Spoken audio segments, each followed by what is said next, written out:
Hi, I'm Harriet and today I'm going to show you my 3 top tips for either starting out or improving your side crow. Tip number 1 is all about your gaze. I'll talk through the setup for side crow as we talk about where you want to be looking, as that's a really important part to get right first. Side crow starts in a low squat with your knees and feet together. I like to start off of the side of my mat and then twist to reach my hands forward, fingers facing towards the side edge of my mat. Then my gaze is going to fix forwards. As I lean forward, bend my elbows in, and that top part of my knee rests on my elbow. Practice shifting your weight forwards, shoulders forwards, and gaze fixed on that point to start off with before you try and start finding lift off.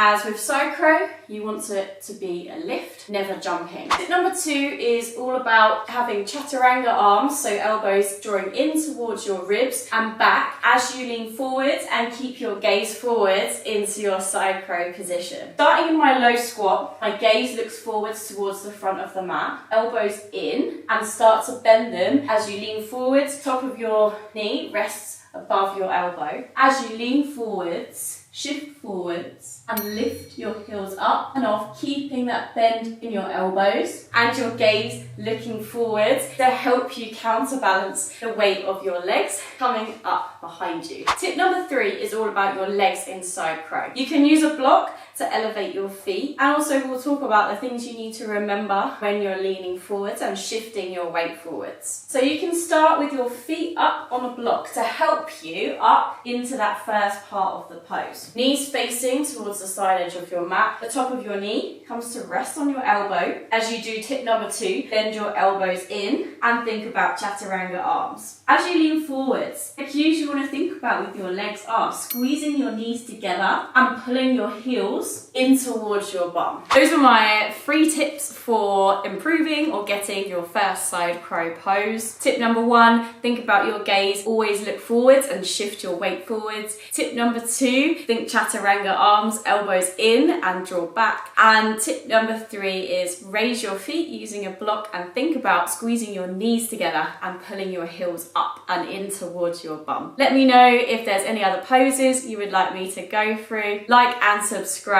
if you would like to see more of this type of video. Hopefully I will see you again soon. Bye!